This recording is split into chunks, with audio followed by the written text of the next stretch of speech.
What's up, guys? It's Scottish rugby player Stuart Hogg here, and you're watching Gareth Mason on Walking Tall with G-Man. If you love rugby, then you're at the right place. Subscribe to Gareth's channel for more content. Stay safe and never give up. Cheers. What's up, guys, and welcome back to another video. Today's video is back on the topic of the Rugby World Cup. And what I'm doing in today's video is something different. I saw an image of teams who might be predicted, and I wanted to make a video about it and discuss it. So this video is the top 5 teams that are predicted to win the Rugby World Cup. Now, and how it's all worked is we're going back from 2015 to 2019, obviously, accumulating all the games that have been played since, win average, and how it's all going to work out. And obviously, it's going to come as a shock to some people because in the past year or 2 years, we've seen changes in the Northern Hemisphere, where England started off great and they got a little weaker. Wales are on an unbelievable winning streak. You've got Ireland, who had a great year last year but hit the dumps a little in 2019. So it's going to be very interesting to vary it up. But obviously, at the end of the day, a World Cup comes down to who's the best on the day and who can handle the pressure, who can go that extra mile in order to win that final cup.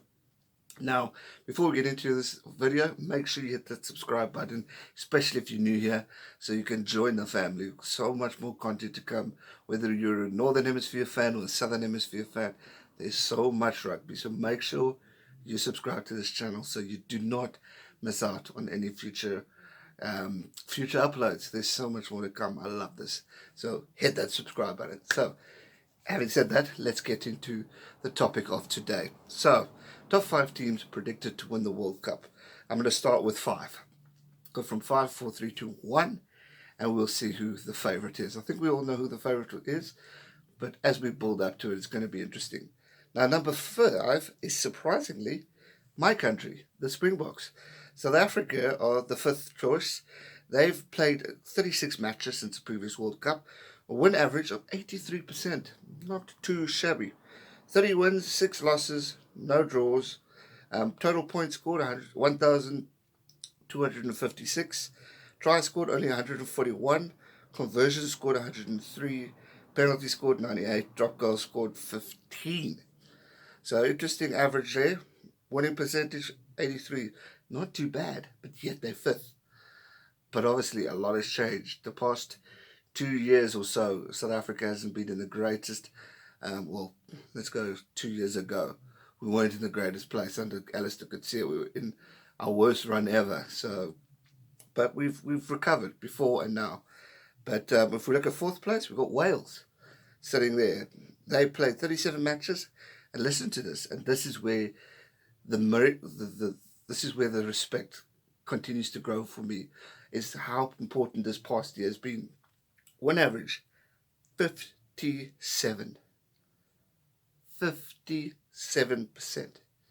That's amazing. They have really turned their career around, which is, or their momentum around, from being not as favourable to really being contenders in the Rugby World Cup.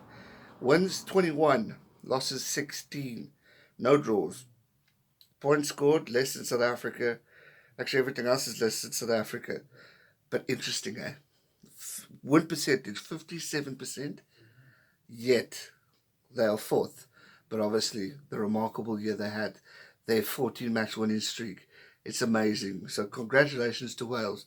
As fans, I'm sure you can definitely be proud of that result. That is really remarkable. 3rd place, we have Ireland. They are sitting on 35 matches that they've played since the previous World Cup, 60% win average. 2018, they were on a fire. They were on a roll. 21 wins, 14 losses. Interesting stats there. So only 976 points scored, so less than both Wales and South Africa. So it's interesting how we're moving up the ranks to the more favourite side, but yet the points have dropped. Only 114 tries scored. Wales scored 127. So interesting stats there. But again, it shows the turnaround that Ireland have brought, which was 2018. So again, fans can be proud of their country. They've really done well to turn that around of where they weren't the strongest team in the world to getting to somewhere now where people are talking about them as a threat. It's really, really exciting. I think it's absolutely marvelous. Second place, we have England. England sitting at number 2. 44 matches, 70% win average. Now that's the best since we've hit South Africa. They've had 31 wins, 13 losses.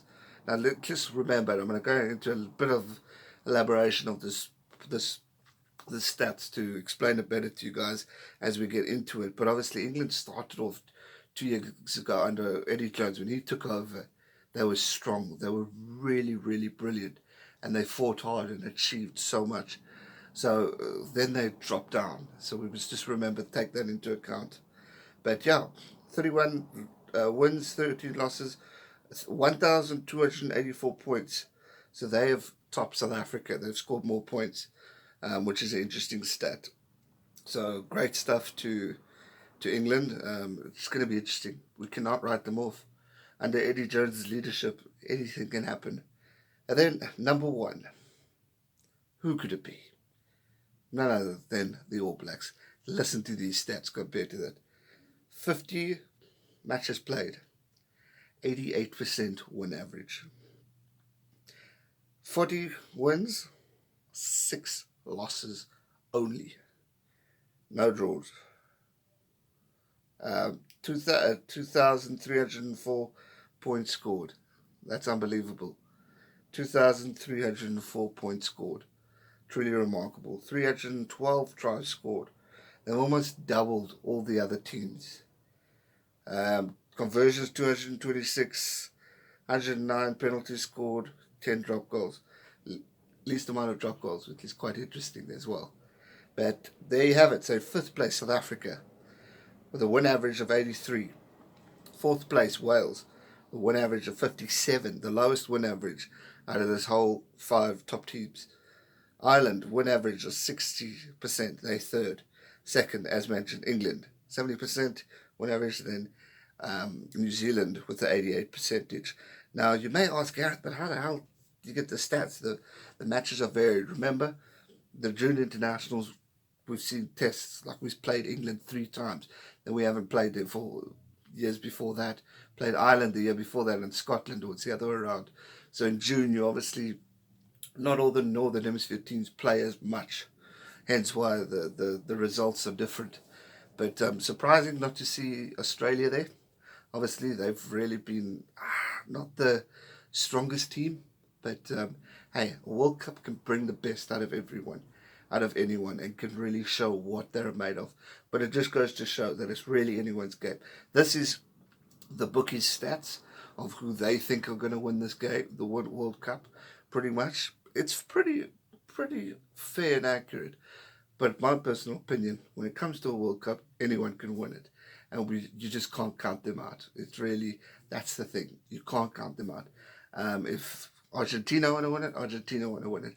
And people might say, why is Argentina not there? They've only really shone now. So we take that into account. But that's what makes this World Cup so unpredictable, to be dead honest with you all, is that we can't count out anyone. We really can't. Fiji just beat New Zealand Maori team the other day. They're going to be a threat. Everyone's a threat. The World Cup is going to be the greatest World Cup ever. That's going to do it for today's video, guys. I hope you enjoyed it. If you did, hit the thumbs up button. Something different, something interesting. But I saw the image and I thought, let's make a video and chat about it. Let me know your thoughts in the comment section down below. And give me your top 5 predicted to win the Rugby World Cup. Anything's possible. We'll have to wait and see. Subscribe if you're new and hit the bell notification so you're always notified for future uploads. Thanks so much for watching. Always appreciate the support. Stay safe and never give up. Cheers. Make sure you subscribe to his channel for all rugby content. Stay safe and never give up.